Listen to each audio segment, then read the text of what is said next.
દુઃખ સાથે કહેવું પડે, શુક્લ તીર્થની અંદર નર્મદા જેને આપણે પાવન કહેવાય, એ શુક્લ તીર્થની અંદરના 15મી નવેમ્બર 2024 અહીંયા 3 લોકો ડૂબી ગયા હતા. એ પરિવારના 3 લોકો ડૂબી જાય આજ દિન સુધી કોઈ નથી. કારણ માત્ર અહીંયા તમામે જોયું હશે આપના માધ્યમથી અને અન્ય માધ્યમે કીધેલું કે અહીંયા જે રીતે ગેરકાયદેસર ખનનના કારણે અહીંયા જે પરિસ્થિતિ થઈ છે, અત્યારે હમણાં જ આપની સાથે વાતચીતમાં હતા દીપસિંહભાઈ, એમને પણ કીધું કે મોત થઈ રહ્યા છે. નદીની અંદર મોટા મોટા ઊંડા ખાડા, બેફામ પણ નાવડીઓ ચાલે, કોઈ રોકટોક નહીં.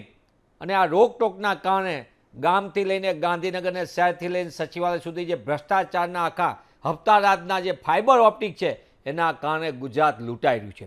કઈ રીતે એનું તમને કહું, સુરેન્દ્રનગર જિલ્લાની અંદર કાર્બોસેલના અનેક કુવાઓના કારણે આજે ગુજરાતમાં તમે સુરેન્દ્રનગર જિલ્લામાં જુઓ તો લોકોની લાશ પણ પાછી નથી આવતી.